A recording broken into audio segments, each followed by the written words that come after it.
Matapos isara ang bahay ng kanilang ina, bumalik si Rosa sa bahay ni Tita Lucia.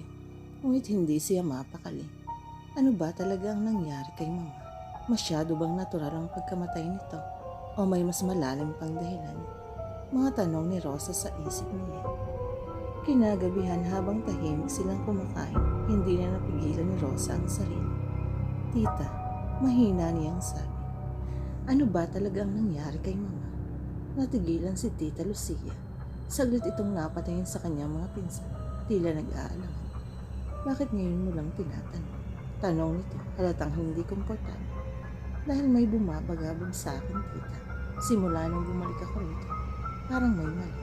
At si Mama, may gustong sabihin si Mama. Nanlaki ang mga mata ni Tita Lucia. Nakikita mo siya.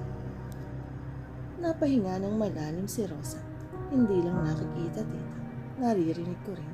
At bumalik ako sa bahay. Halos malaglag ang kutsara ni Tita Lucia. Ano? Tumango si Rosa.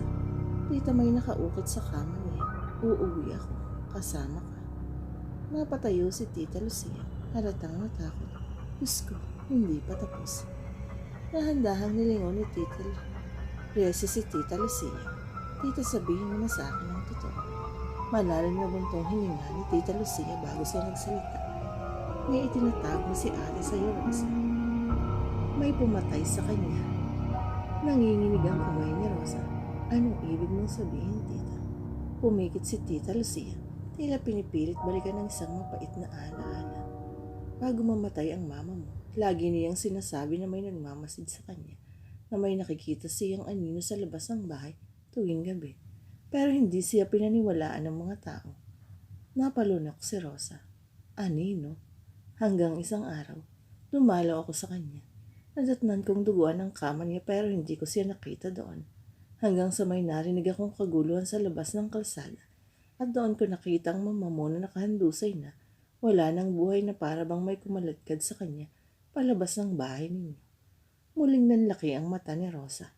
Ano? Hindi siya basta namatay sa natural na paraan, Rosa. May nakapasok sa bahay. May sumakal sa kanya. Napalunok si Rosa. Sino? Umiling si Tita Lucia.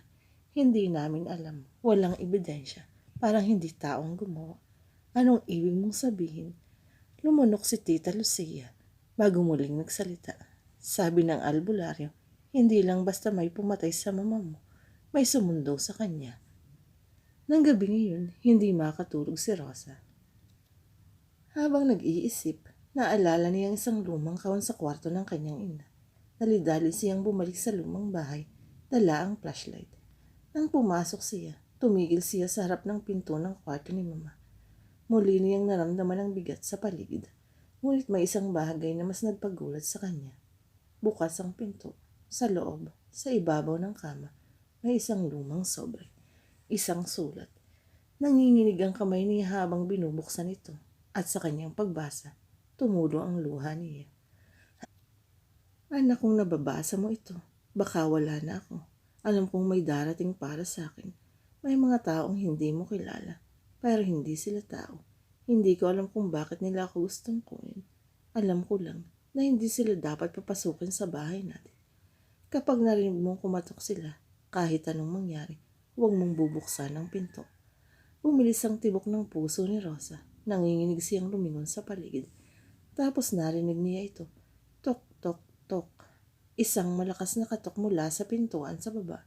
Isang malamig na boses ang humaplo sa kanyang pandinig. Anak, uuwi na ako.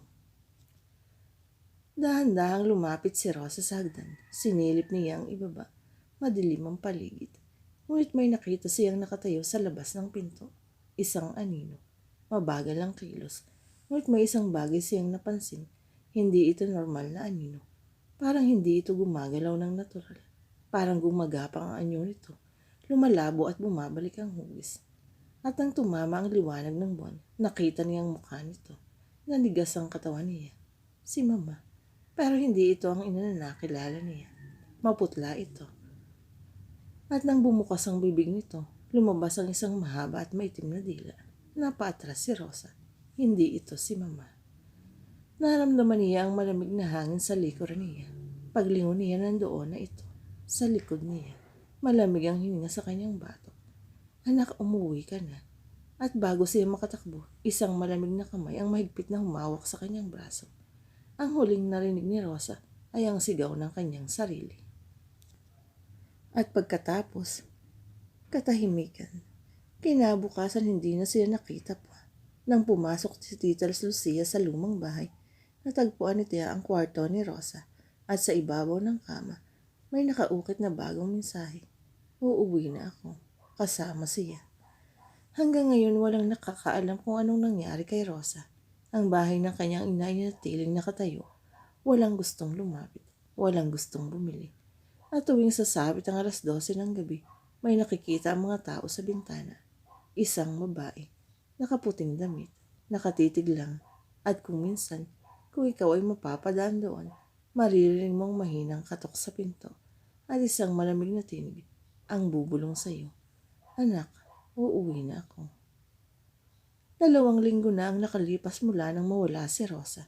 Wala pa rin makapagpaliwanag kung anong nangyari. Si Tita Lucia ay hindi mapakali. Hindi niya matanggap na basta nilang nawala ang pamangkin niya. May mali, may hindi natapos, at ngayong gabi, may balak siya. Dala ang isang lumang rosaryo at isang itim na kandila mula sa isang albularyo. Tahimik si Tita Lucia sa bahay ng kanyang ate. Pagdating sa tapat ng bahay, pumasok siya. Bukas ang ilaw sa loob, pero alam niyang walang tao rito. Humugot siya ng malalim na hininga at pumasok. Sa loob, nanatiling kasuklam-suklam na katahimikan. Ang lamig ay parang yakap ng patay. Nilingon niya ang hagdan. Dahan-dahan siyang umakyat. Sa bawat yapak niya, parang may bumubulong sa kanya. At nang marating niya ang kwarto ng kanyang ate, napansin niya ang isang papel sa sahig. Pinulot niya ito at pinag-aralan ng sulat kamay. Liham ito ng kanyang ate. Nanginginig ang kamay ni Tita Lucia habang binabasa ang nilalaman. Lucia, kung nababasa mo ito, malamang ay wala na ako. Itampo mo ang pamilya mo dahil ako hindi ko na maililigtas ang sarili ko. Noong bata pa ako, may ginawa akong kasalanan at iyon ang nagdala ng sumpa sa pamilya natin. Nalamig si Tita Lucia. Kasalanan? Anong kasalanan? Nasa kalagitnaan siya ng pagbabasa nang biglang may marinig siyang malakas na tunog mula sa kwarto. Bang! Bang! Bang! Malalakas na pagkatok mula sa aparador. Tumingin siya roon at biglang bumukas ito ng mag-isa. Isang lumang sulat ang bumagsak sa sahig. Dinampot ni Tita Lucia ang sulat at binuksan ito. Ang sulat ay galing sa isang matandang babae, sa isang babaylan mula sa kanilang baryo noong 1970s. Sa lumang sulat, isang nakakakilabot na revelasyon ang nakasulat. Ang isang miyembro ng inyong pamilya ay nakapatay ng isang albularyo noon, isang inosentong manggagamot na pinagbintangan ng pangkukulam. Hindi niya kayo sinumpa, ngunit sa kanyang pagkamatay, isang nilalang ang bumangon mula sa kadiliman upang humingi ng hustisya. Ang nilalang na iyon ay hindi pa tapos. Hanggat may natitirang dugo mula sa inyong lahi, hihilahin niya ang bawat isa sa inyo papunta sa kanyang mundo. Napalunok si Tita Lucia. Ang pamilya nila ang dahilan ng sumpa at si ate niya, ang nanay ni Rosa, ay matagal nang nilalapitan ng mga nilalang na iyon. Kaya siya namatay at ngayon si Rosa ang sumunod. May narinig siyang yapak, mabagal, mabigat. Napatingin siya sa madilim na bahagi ng kwarto. Isang aninong unti-unting lumitaw mula sa sulok. Mataas ito, mahaba ang mga braso. Ang mga mata nito ay dilaw at parang nasusunog sa kadiliman. At sa harap ng nilalang na ito, nakatayo si Rosa. Pero hindi na siya si Rosa. Maputla siya, walang ekspresyon at nakatayo lang doon. Nakatingin kay Tita Lucia at mula sa bibig niya, isang basag at malamig na tinig ang lumabas. Tita, sumama ka na sa amin. Umatras si Tita Lucia. Alam niyang wala siyang magagawa para kay Rosa, pero kaya pa niyang tapusin ito. Hawak ang itim na kandila. Sinindihan niya ito at inusal ang dasal na tinuro ng albularyo. Sa ngalan ng dugong lumipad sa hangin, pauwi ng sumpang ito. Isara ang pintuan ng kadiliman. Bumalik kayo sa inyong mundo. Nagsimula nang magwala ang nilalang. Nag-iba-iba ang itsura nito. Nagiging ano, nagiging inso, nagiging isang nakaputong babae na may itim na Ngunit hindi tumigil si Tita Lucia.